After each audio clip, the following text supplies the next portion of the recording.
Good morning and welcome to LCBN TV.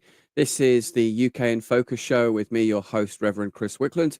A very good morning to you, being broadcast live across all of Britain and all across Europe on pretty much every platform out there. And this show goes out onto my own YouTube channel. So a very good morning to you all. Wow, what a crazy week it's been this week with all the the mad stories. I'd like to say, well, no, I'm a born optimist. So people say to me, can it get worse? I was like, yeah, I'm an optimist. It can always get worse. so this week we've had two major stories, which I would have loved to focus on, but we don't have time today, which was the Brexit betrayal and the Chagos deal, which is basically Labour have given to the opposition party a weapon of mass self-destruction. But sadly, we don't have time for those stories. But there's one particular story I want to focus on this week. Now, as many of you are aware, this week, two Israeli diplomats in Washington were shot dead. And a man called Elias Rodriguez, 31, is accused of opening fire on a group of people on Wednesday night as they left an event for young professionals and diplomats hosted by the American Jewish Committee, an advocacy group that fights anti-Semitism and supports Israel. Rodriguez told police on the scene that he did it for Palestine and Gaza. The two victims shot were Yaron Leszczynski and Sarah Lynn Milgram, a young couple about to become engaged to be married. And as far as I'm aware of, this couple were Messianic Jews, and that is Jews who believe that Jesus, Yeshua, is their Messiah. So this means the couple were not merely shot dead or murdered, but they were actually martyred. But why this hatred of Israel and the Jews, and why so much propaganda about Palestine and Gaza? Well, I personally would put part of the blame at the feet of the mainstream media for bad reporting, propaganda, and spin. The BBC, for example, will not call Hamas a terrorist organization, and they are often biased against Israel in propagating a strong anti-Semitic sentiment in their programming and in their reporting. Now, I personally believe that news stations such as the BBC, Sky News, Al Jazeera, CNN, MSNBC are complicit in giving out often misleading and anti-Jewish rhetoric in some of their reporting. And this is now manifesting in people getting more and more angry, potentially because of that, with Israel on our streets. It is affecting the public mood to become more brazen in its hatred of Israel and Jews. So much so that if Jews on college or university campuses get hassled for being Jewish, well, it's their fault, right? Because they're Jewish. This is the stuff that we're hearing now. It's also affecting politics, international affairs, both here in Britain and abroad. And it would seem that our own Labour government clearly hates Israel and cannot get past their own liberal ideology, which by its very essence is anti-Jewish and anti-Christian and anti-British. The media do have a lot to answer for in all of this. And I personally believe it's only a matter of time before this nation breaks out into uproar, fanned into flames in part by a biased media that only sees the Palestinian cause and side of the coin, one that is obsessed with an anti-Christian, anti-Jewish, anti-British rhetoric, and one that is obsessed with its own left-wing leanings that weaponize terms like far right to shut down anyone who disagrees with their narrative. So this week, I had the privilege of interviewing a wonderful gentleman from the organization called CAMERA, which stands for the Committee for Accuracy and Middle East Reporting and Analysis. And this week, we took a close look at the BBC and specifically the BBC Arabic service, which is mostly produced here in the UK. Now, because of the nature of the work CAMERA do, the man that I interviewed will be known as Dave, and I have had to hide his identity and his face for his own protection and to enable him to keep a low profile because of the nature of his work as a journalist. So the interview today you'll see in a minute will be me and the CAMERA logo and Dave, who will be behind the logo, because I don't want you to see what Dave looks like, and I don't want you to know his real name either for his own safety and the sort of work that he does. It's good and important that he keeps a low profile. And so in this interview, we took the time to dissect a little bit of some of the stuff that the BBC have been up to, and specifically the BBC Arabic programs that have been produced mostly here in the UK. So this will take up probably the next half hour or so. So I hope you enjoy this, and it hopefully should give you much food for thought. That if you're a Christian and you think the BBC is a trustworthy news station, well, maybe it might not be as you have thought. BBC is really cashing in on its old identity, its old heritage, its old brand, but that is being lost day by day, unfortunately. And lots of people are moving away from the BBC. A lot of people are defunding the BBC by not paying their license fee anymore. And we shouldn't, if we're not happy with this, then we shouldn't have to pay for it. But anyway, watch this interview and make up your own minds. So Dave, welcome to the show. Thank you for your time on this. So you're from the organization CAMERA, which is the Committee for Accuracy in Middle East Reporting. Can you tell me a little bit about you, Dave, and what you do for CAMERA? Yeah, sure. So I'm part of the Jerusalem-based office of CAMERA. CAMERA is originally a Jewish American organization that has since opened offices both in Jerusalem and a small one in London, which since the 80s really has been monitoring and documenting media bias, Western media bias against Israel in the coverage of the conflict. It started originally as an organization of letter writers. People would read the newspaper, for example, the New York Times or the Washington Post, and they would write a letter to the editor or to the journalist saying, here you got it wrong, here your reporting is biased, these are the premises that you relied on that weren't actually correct. And as time went by, it's developed into what we know today, when you have full-time researchers such as myself who work for the organization. Most of the personnel are still focused on American media, but now it also monitors Spanish-speaking media and Hebrew-speaking media here in Israel, and my department, which is the Arabic-speaking media. Okay, great. So basically, you guys are like the conscience of the Middle East reporting in respect to Israel, then, yeah? Correct. Okay. Yeah, specifically upholding standards of good journalism, of accurate and impartial journalism. Yeah, that's good. So today, what we wanted to talk about was specifically about the BBC.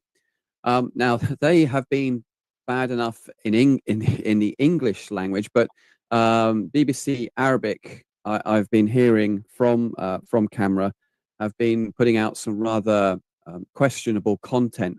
Could you elaborate on that, because that's primarily what we want to talk about today? Yes, of course. So BBC Arabic, the BBC likes to say that all of its foreign languages services are subject to the same guidelines and the same rules and the same code of ethics that the English service is. However, in practice, the Arabic service and the way it reports and covers the Israeli-Palestinian conflict is actually very different than the way the English is. In what way? You would see the use of terminology, for example. You would see terminology that is not used in English. For example, when you say when you refer to the communities that were attacked on October 7th, you wouldn't call them Israeli or Jewish communities. You would call them settlements, as though they're illegitimate or as though they are found inside the West Bank. This is an error that we corrected over 40 times in Arabic since the beginning of the war. The capital of Israel, the BBC is very cautious typically to state is the Israeli capital, because for the BBC to state that the Israeli capital is Jerusalem, Israel's designated capital is Jerusalem, is somehow improper. However, in BBC Arabic, you would often see Tel Aviv as though Tel Aviv is the capital. The compound, the Jerusalem sanctuary, what the Jews would call Temple Mount. In the BBC English, it would be the Jerusalem Sanctuary or the Noble Sanctuary, to remain neutral between Judaism and Jewish and Islamic terms. However, in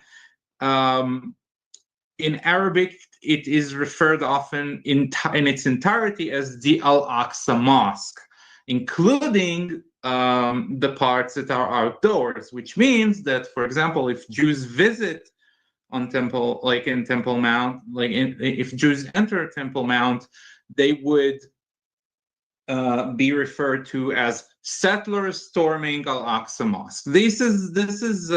And these are errors that have been repeatedly occurring, and we've made success. We did have some successes in uprooting those terms from BBC Arabic. Another problem that BBC Arabic has is the way extreme and violent content is not addressed critically. And by that I mean, for example, when a guest comes over for an interview in BBC Arabic, and this guest says stuff like Israel controls the world media, or that's not true. Right, but that's something that a real guest that they keep inviting, by the way, to this day, said on October 11th, 2023. So 4 days after the October 7th massacre, somebody comes up, and the way for him to deny that civilians were targeted is that Israel directs, controls, and dominates world media. That's a quote. So the presenters would hear this kind of statement, and they would just nod and move on to the next topic. Another example was a few months ago. There was somebody who said that Jews do not have any kind of historical connection to Israel. On the other hand, when Israeli speakers are being quote unquote challenged, they would be challenged with misinformation. Sometimes the presenter himself would deny some atrocities that occurred on October 7th. Sometimes they would defend Hamas in a way that's counterfactual. These are repeated problems that BBC Arabic engages in, like these transgressions, and you wouldn't see it in as frequently as BBC in English. Comes. I mean, they well, I don't know if they would or wouldn't get away with it, but I mean, terms like settlements is basically, or settlers, is loaded, triggering language, which is buying into the anti-Zionist narrative that they've broken international law. They're an occupying force. They shouldn't be there. Even if they're not. Yes, exactly. Even when they're not, even if they're inside internationally recognized Israeli territory, places that the UK and the EU think that is Israeli territory, to BBC Arabic it would still be settlement as a matter of habit. But it's a deliberate habit, because it's the use of language to delegitimize the state of Israel, both politically and historically. But it's more than the state. Yes, but it's more than the state. It's more than the state. It's every individual Jew. And I'll give you an example. One of the corrections that we've made was regarding an Israeli community in northern Israel called Metula. Metula has been around since 1896. Metula was like the first inhabitants of Metula. Among them were people who lived in what later became Mandatory Palestine for generations and centuries. However, the BBC still calls it a settlement because only Arabs can be indigenous in the land. That's the real premise here.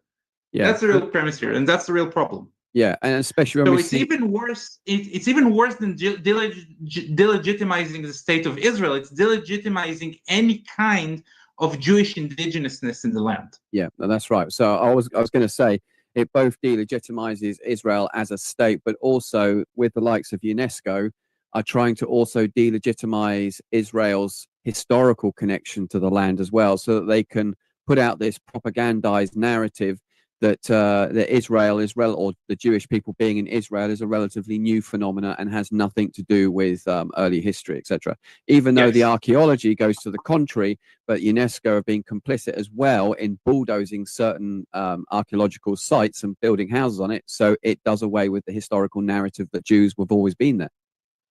Yeah, 100%. I can tell you something recent that I complained about. I'll see how this one unfolds, but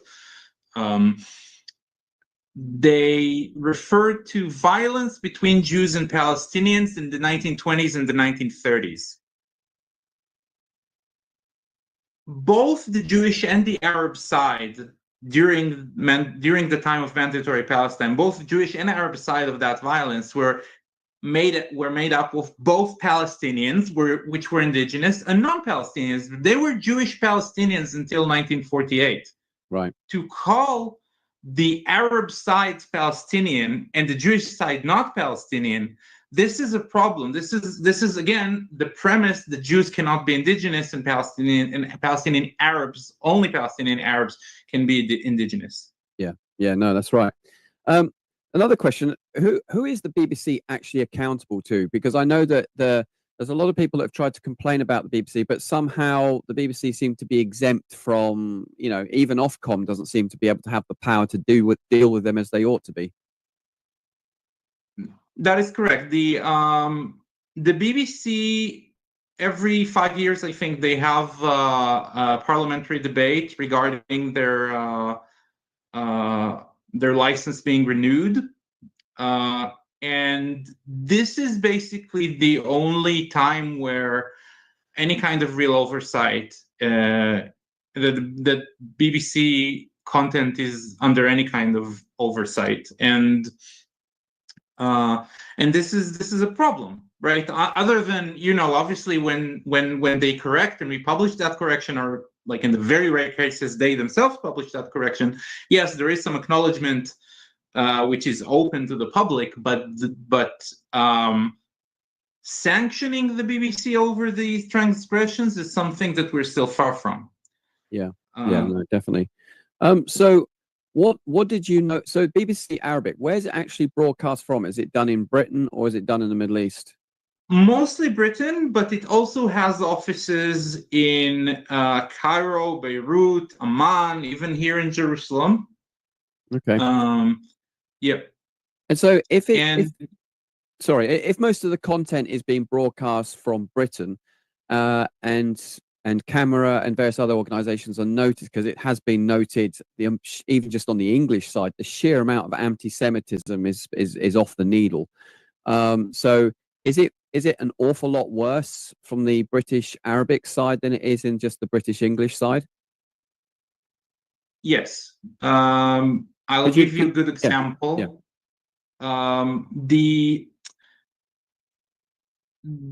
We see a major problem with the erasure of Jewish voices, and even from within the UK. Whilst BBC in English, English would occasionally cover, for example, the sense of threat that British Jews feel following the demonstrations. They're called pro-Palestinian, but they're actually anti-Zionist and often anti-Jewish demonstrations. in London and in other British cities, the BBC would occasionally cover Jewish voices saying this kind of protest threatens us. In BBC Arabic, you would see none of that. There was an item about students, right? About campus protests, and that item in the Arabic website, they interviewed 6 different organizers, protesters, faculty, students, all from the pro-Palestinian side, and not a single UK Jew, even though there were plenty of British Jews by that time who said, I am threatened. The only thing that they said is that the government blames these protests of having anti-Semitism, having allowed anti-Semitism, but nobody bothered to ask the British Jews themselves. In this case, BBC Arabic ignored British Jews even more than would occur in BBC English. Yeah. What did you think to that Gazan documentary that the BBC released and then shortly had to pull off its shelves when it had strong links to Hamas? Did you guys get involved in that and part of the translation? Yes, correct. The story that came out back in the day in the Telegraph about the word Yahud in Arabic, Jews, being falsely translated into Israelis, or even once as Israeli forces, as though the speaker was not talking about Jews in general, but only about Israeli forces. This is our expose. Originally, we found it, and we worked with the Telegraph. We worked with the Telegraph to bring it forward. Okay, that's great.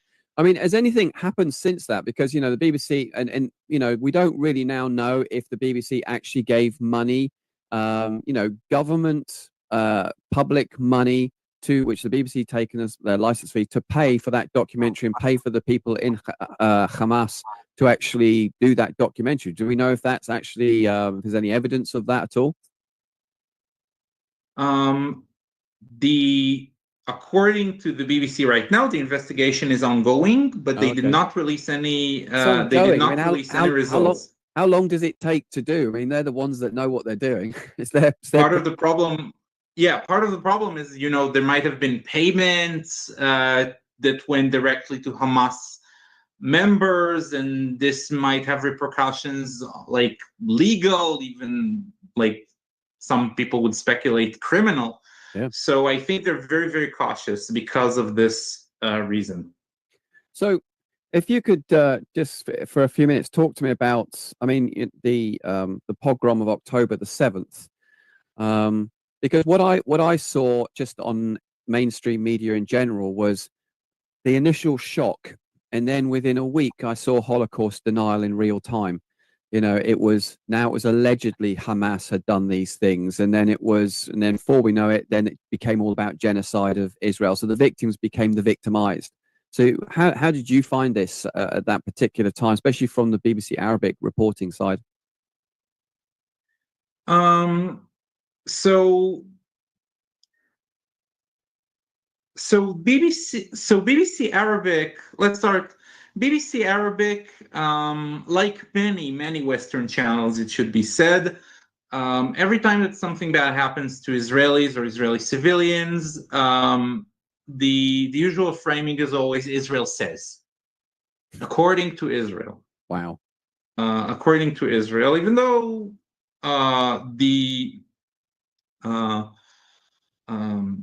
even though the evidence was there from a very early stage, BBC Arabic was even, but there was one case in which BBC Arabic even broadcast on October 10th an item presenting the massacre in one of the kibbutzim, one of the communities, as though it's a matter of dual narrative, right? How do you mean? Israel says that there was a massacre in that kibbutz. Hamas says they did not carry out a massacre in that kibbutz, and we're BBC, so we're neutral. We're not going to tell you what is the truth.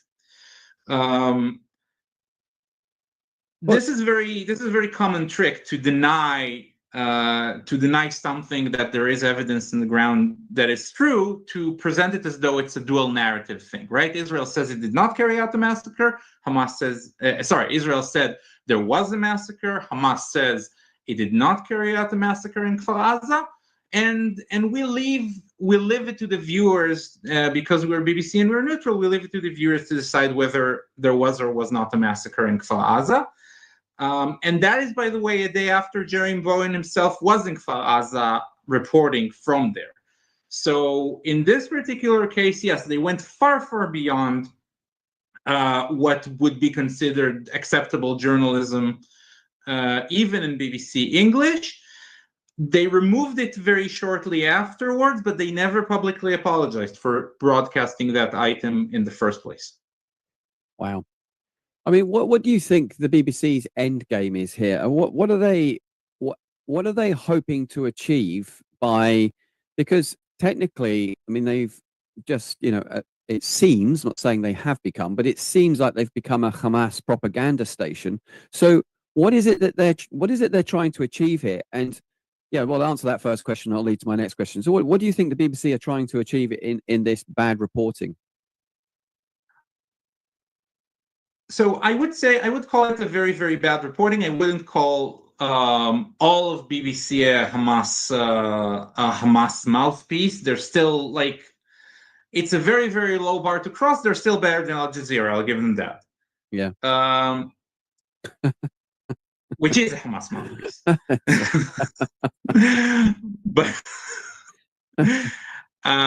But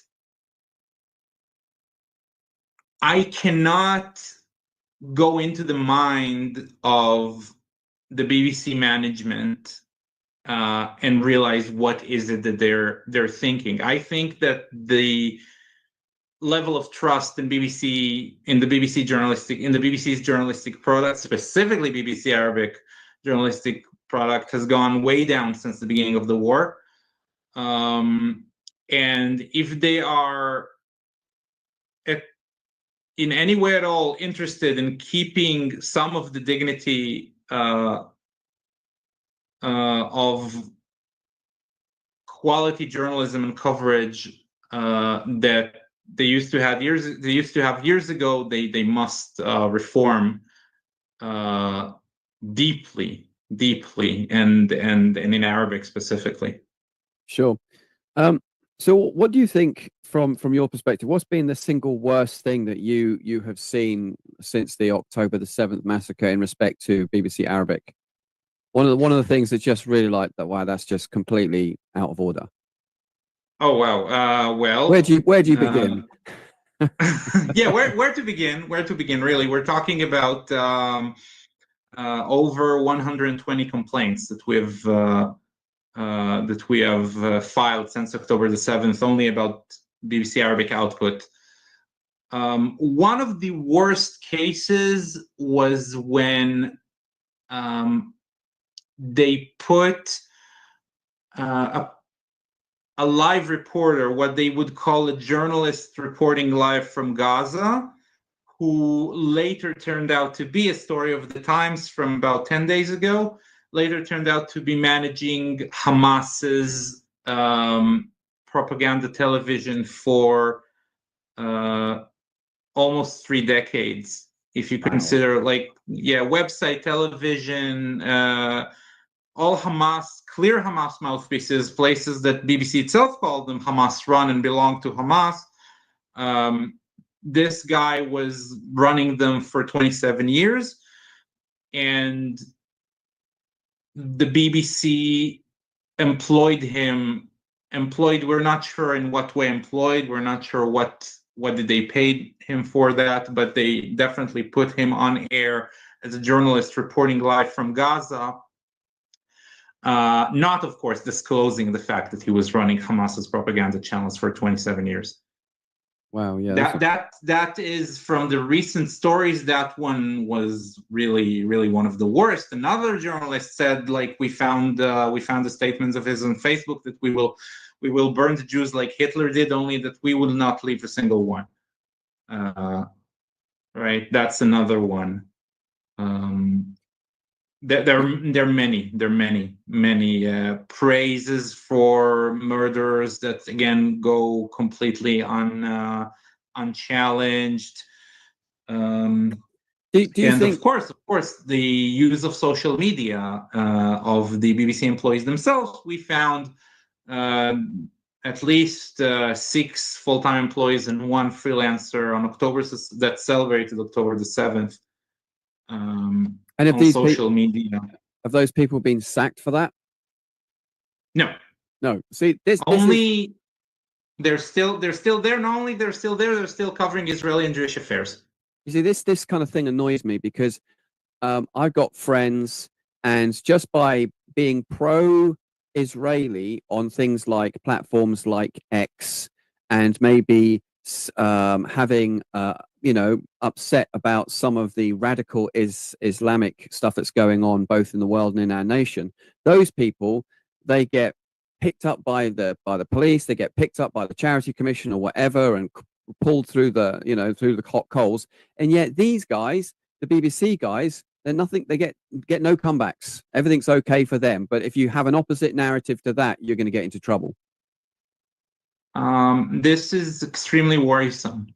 The way that these kind of statements and social media activity goes completely unaccounted for. Yeah, I find it very worrying. I mean, also with the way that the BBC are reporting, especially even in the English side, can you see that there's a real danger here that they're actually adding petrol to the anti-Semitic fire that's already burning in this nation? No question. No question. I've seen several stories in BBC Arabic that reading them, I was thinking this does not help, to say the least, the coexistence between different communities in the United Kingdom itself. Definitely so.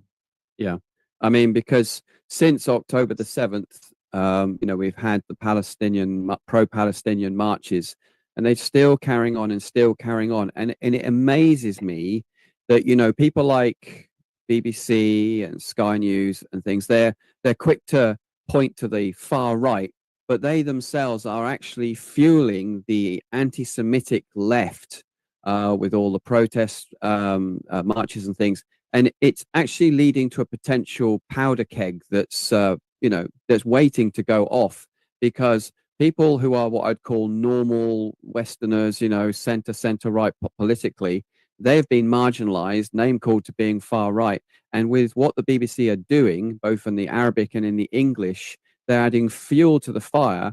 And it's only a matter of time before this goes off. And when it does go off, it will be the far right thugs that will get blamed for it. Well, we all know what happened in Washington this morning. Yes, that's right. Could you just say, for the purpose of the viewers watching this? Right, of course. The two Israeli embassy personnel were gunned down, were killed by a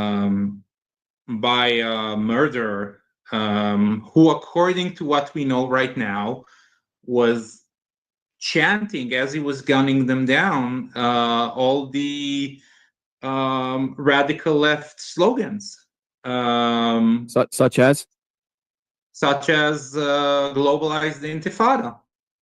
And there is only one solution: Intifada revolution. That's how he sees Intifada revolution. There's no way around that. And this is a slogan a chant that you would hear in marches of the radical left, no question. So if Washington, why not London, right? Yeah, yeah, no, that's right. Well, between you and me, it was only really a matter of time before something like this happens, and I'm surprised it hasn't happened more frequently already. But even here in this country, we've had various protest marches going on, but police have been walking alongside the Palestinian marches, and the pro-Palestinian camp have been shouting all sorts of obscenities like "kill the Jews," "burn the Jews," "Intifada," and all these other things, and the police just do nothing. Absolutely nothing. Khaybar, which is a very common anti-Semitic chant in Arabic. Also, I've heard it a couple of times in London. In recordings I saw. And from the river to the sea, Palestine should be free, projected on the side of on Big Ben. Right. If anybody wanted to know what does it mean taking our land back and from the river to the sea, all they needed to do is to go and see what happened on October 7th. That's a true meaning of Palestine will be free from the river to the sea and taking our land back by force. There is and the Washington terrorist attack is another reminder. Specifically, by the way, for the Christian Zionist community. Because Yaron Lichinsky was Christian, Christian Zionist, and Israel's Christian Zionist community is a dear one, and it's really tragic that they suffered such a great loss. Yeah. On just as we're bringing this to a close, but on the American side, has your work actually been helpful in respect to stations such as CNN or MSNBC, that's what you call them, where they've been predominantly a very, very liberal, woke-leaning media? Have you found that what you guys have been doing has actually helped curtail them a bit? Yes, Camera, mostly, obviously, my colleagues in Camera who do English media would be able to elaborate more on that. But yes, we have a very long record of helping with the media bias in these outlets. CNN also has an Arabic, not a very big one, but also has an Arabic department, and I got a few corrections there myself over the years. Yes. Okay, excellent.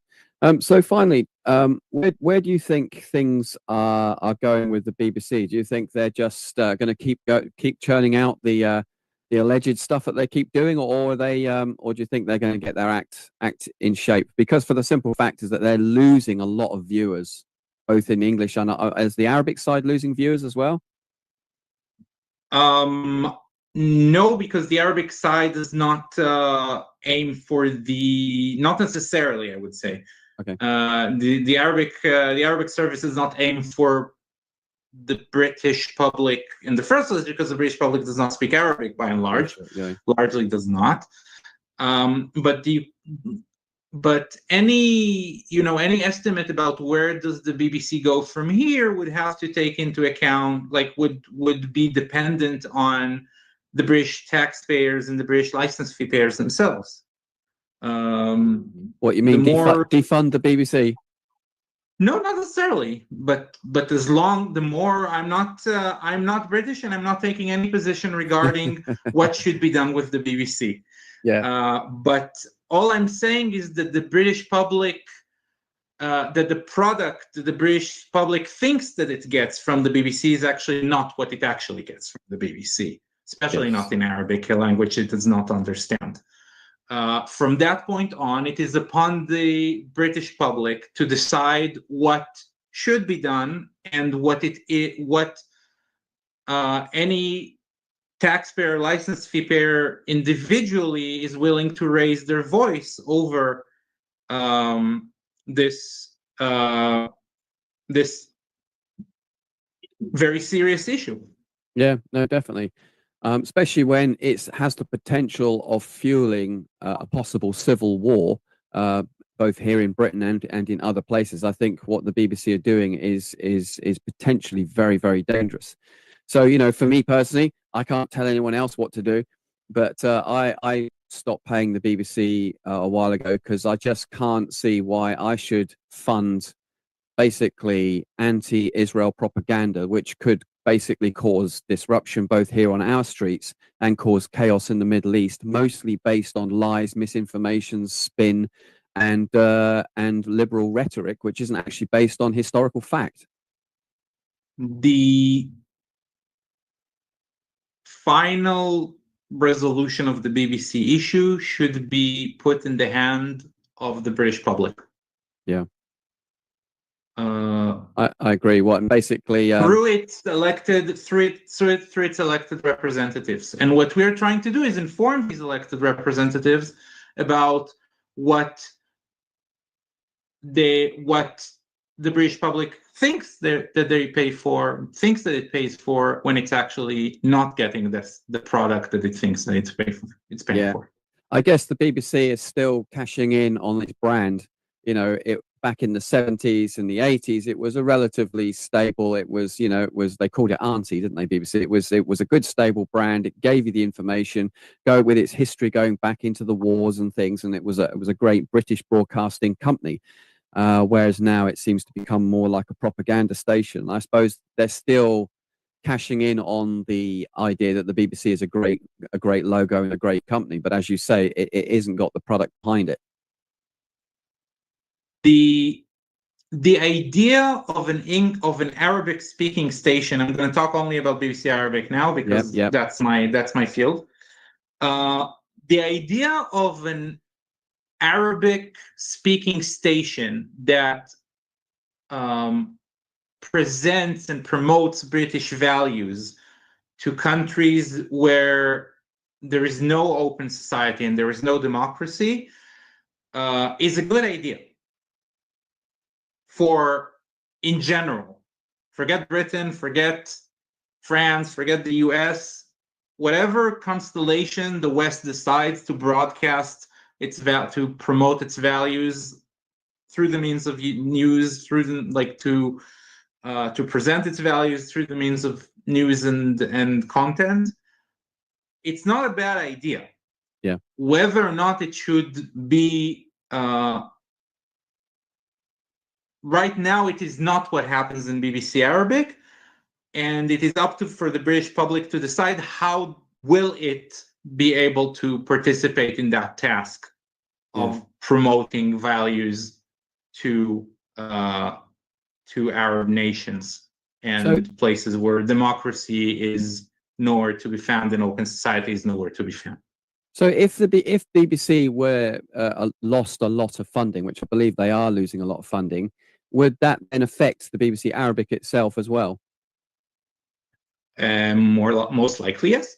Right, The same, not exactly the same source of funding, but very, very close source of funding to both BBC English and BBC Arabic.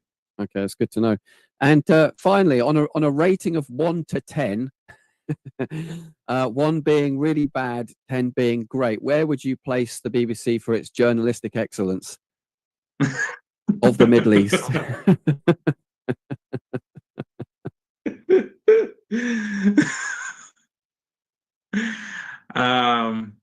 4. 4. 3.5. 3.5.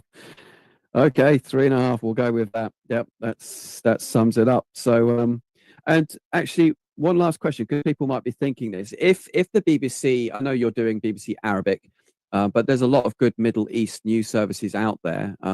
So, what kind of news media outlets would you recommend, either both for English-speaking people and Arabic-speaking people, to get a better picture of what's going on around the world? So I can talk about the Middle East. I think that the English-speaking Israeli outlets are quite decent. I-24, Times of Israel. Those are the ones that definitely to understand the conflict better, I would recommend. Yep. I-24 is great. I-24 and then Times of Israel. I would You say put those two. You say Times of Israel. Yeah, Times of Israel. Okay, Times yeah, of Israel. Yep. In Arabic, there is there is one called Al Hura. The problem is it's undergoing. It's funded by the U.S. government and it's undergoing a serious turmoil right now because of the whole funding issue and the cutbacks in the administration. I really hope that the U.S. government would, one way or another, find a way to raise its voice in Arabic as well. And yeah, great. That news outlet, we've been working with them for a few. We've been working with them for a few months to get their coverage a bit better, and we've done some successes there. Yeah. Yeah. No, brilliant, excellent. Well, David, thank you so much for your time to be with us on the show today, and thank you for exposing some of the dodgy goings on at BBC Arabic. Thank you for your time, David. Bless you. Thank you very much. So, hope you enjoyed that interview with Dave from Camera and his synopsis of the Middle East reporting that's been coming out of the BBC and specifically from the BBC Arabic station. Now, why is all this stuff important for us as British people, and specifically from a prophetic point of view as well? You see, I believe that Britain has a prophetic destiny, which we are currently not fulfilling. So if you have a Bible, I'm just going to quickly turn to Matthew chapter 25. Now, this is a famous passage about the separation of the sheep and the goats, which when I was brought up, even as a Christian, it was almost like an individual response to you'd be judged by what you personally had done or not done. And it's a great moral parable, isn't it, about of compassion and social justice. And there's that element there, but actually there's something interestingly deeper going on here. Listen to this, right? Okay, it says, when the Son of Man shall come in his glory and all the holy angels with him, then shall he sit upon the throne of his glory. So this is an end time specific thing, okay? Now we know from the Old Testament that when Jesus returns, he's returning back to Israel and he's turning back to Jerusalem, okay? I'm sorry if people don't like that, but there you go. It is what it is. I didn't write the book. Personally, I love it. Okay. Verse 32, and before him, that's Jesus, shall be gathered all nations, not individuals, but all nations. And he shall separate them one from another, as a shepherd divides his sheep from the goats. And he shall set the sheep on his right hand, but the goats on the left. Now, the right hand throughout Scripture is always the hand that imparts blessing. And being sat at the right hand of God, and the right hand is always a good thing. Being on the left hand is not a good thing. Biblically, it's normally denoted to judgment and curse. Now, why is this important? Because at the end of days, when Jesus returns, the nations will be judged, but judged for what? Just their general good works? Or is there something specific going on here? Well, when you get into the book of Revelation, there's often an old saying the book of Revelation is a tale of two cities. It's the city of Babylon versus Jerusalem. Now, I know those from an amillennial or a post-millennial mindset won't see that necessarily in there, or certainly wouldn't necessarily go along with that. So I'm coming at things from a premillennial point of view.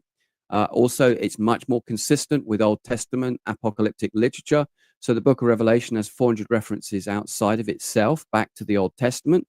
Those Old Testament references are not to be seen as somehow Christians see in a New Testament light where, well, this is a symbol and this represents that. So no, when God spoke to the Jewish people in the Old Testament and he said, hey, when you'll be attacked from the north and it will be Assyria, it means what it means. Okay, it's not some kind of symbolic thing for some vague empire. No, it means what it means. And when it says, come out of her, my people, in referencing to Babylon, so you don't get judged with God's judgments, okay, this is not a spiritual Babylon. This is a literal Babylon because it's referred to by ancient biblical apocalyptic texts. Why is this important? Because there are many commentators that suggest that actually this whole sheep and the goats thing and why these nations were separated at the end was because of how they treated God's people, and how they treated even one of them would be the equivalent of doing it to the Messiah. Now, the Messiah is Jewish. He was born in Israel. The prophecies are that he is the Jewish Messiah, and he retains his ethnicity and his identity. Even in heaven, he still bears the scars that he received on the earth. Jesus is 100% Jewish. It is in his physical body in heaven. His mother is still Mary. He didn't sort of like when he went to heaven, suddenly how that just completely something changed. Probably still has the likeness of elements of his mother Mary. All of these things. Jesus is Jewish. And when he comes back, he's coming back as the Jewish king to rule over the nations with a rod of iron, as multiple scriptures and texts teach us. So what am I saying here? This separation of the sheep and the goats is primarily how the nations will be treating, I believe, Israel in the end of days. And therefore, what they do to Israel and what they don't do to Israel will determine their future as a nation in the millennial reign of Christ. That's when Christ rules and reigns over the earth for 1,000 years, bringing in its 7,000th year Sabbath. Excuse me. Now, what I don't want Britain to be a goat nation where it goes into damnation. Where is it here?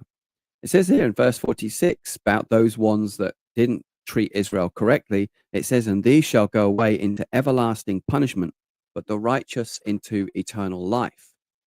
So this is not talking about who's saved and who's not saved. And I appreciate that's controversial because many Christians look at the whole world through a church lens. But actually, God deals with nations through a kingdom lens. And the determining whether they get to live during the millennial reign and serve Jesus will be determined what they did as a nation prior to Jesus's return. Because as we know, all the nations will conspire against Israel, hence the Battle of Armageddon, where all the nations, the Euphrates River dries up in Revelation 16, and all the nations come over to attack Israel. We have the Battle of Armageddon. Some say it's the Gog-Magog war. We don't know if the two wars are the same, or it's two parts, and then there's another Gog-Magog war after the end of the 1,000 years, which it says in Revelation. So, but one thing is for sure, is that Jesus will separate out those nations either into sheep nations or goat nations, depending on how they treated his people, Israel, because how they did it to them is what they did to him. Why? Because he too is Jewish. If you hurt the Jewish people, you are hurting the Messiah. And I'm sure there's elements of other things mixed into this as well, but I'm just trying to keep it simplistic. And I believe that God has a prophetic destiny for Britain, is that he wants Britain to be a sheep nation. Now, this means that Britain as a nation needs to be on par to be Israel's friend, not her enemy. Because if I'm honest with you, at the moment, we're on a one-way ticket to Goatsville, where we will be judged as a nation to eternal damnation. We don't want that. We want to be a blessing to Israel in the days ahead. And so I'm going to be preaching on this on my Sunday sermon about the prophetic blueprint for Britain, which will be part 2, which is looking at Britain's national prophetic identity, which the left liberal is trying to completely undermine, where we're seeing fundamentalist Islam is also trying to undermine. Okay, that Britain needs to come back to an identity, a national identity, that she is to be a sheep nation, to be a blessing to Israel and be a blessing to the nations. With all of this stuff, that would therefore mean we have to be praying strategically in the things of the Spirit, prophetically understanding where we're at now as a nation and where we're going to as a nation. Because there are many people that say that Tarshish, that's written about in the Bible and in the scriptures, could potentially be Britain because of all the history of Cornish tin found in Israel and all this kind of stuff. I'm not going to go there now. We don't have time. But it's a fascinating subject. But nevertheless, there are many people, and I personally believe as well, prophetically, that Britain's future destiny is as a sheep nation, not as a goat nation, which, as we can see currently through our mainstream news, we are not going down the sheep nation at all. We are going down very much one-way ticket to Goatsville, which will lead to Britain's ultimate destruction. So we need to get things right. And so I want to just, in the last 2 minutes here on the show, I just want to say that if there's, people have always been talking about we need to get like a round table of prophets. I don't think we need a round table of prophets. I think we need a round table where we have national prophets and national intercessors sitting on the same table and saying, what is the Spirit saying at this time? What is it that we need to be praying? So intercessors are generally quite prophetic, and prophets are intercessors as well. And so combining that knowledge together, we can fire effective spiritual weaponry into the heavens with laser precise precision. Is that right? Yeah. Well, anyway, laser precision to bring down strongholds, to bring down the plans of the enemies, so that God's plans and purposes for this nation will be brought about. Where's that in the Bible? I hear some people say, well, Daniel did it. He read the book of Jeremiah. He could see the prophecies of Jeremiah that Israel was due to be released. Thank you, Jesus, for this revelation just coming to me. And then he prayed and fasted. After he prayed and fasted, then there was an angelic war going on, which then determined Israel's future. Okay? So you need the prophetic. So in the Old Testament, it was the book of Jeremiah. Jeremiah had clear prophetic mandate for Israel's future. Daniel, who is both a prophet. And if I said that David earlier, I'm sorry, I meant Daniel. And Daniel, who is both a prophet and an intercessor, then goes to work praying and fasting on behalf of his nation with that prophetic information behind him. And then he came hard in his prayers and intercessions. And then a heavenly war erupted, which ultimately led to Israel being freed and sent back from Babylon back to Israel to rebuild the temple. This is what I believe prophetically we need to be seeing now. And this is why I believe more than ever we need national prophets. The church is trying to silence the prophets. The cessationists are trying to silence the voice of the prophetic. We need the voice of the prophetic. We need the national prophets, and we need the intercessors. And the two need to blend together to fight a fight for the very soul, the very future, and the very prophetic blueprint of this nation. Anyway, that's all I've got time for today. I hope you've enjoyed the show. So until next time, may God richly bless you, and may his face shine upon you and bless you in all you do. Remember, this show goes out across all of Europe, all of Britain, and it's also on my YouTube channel. So until next time, God bless. Bye-bye.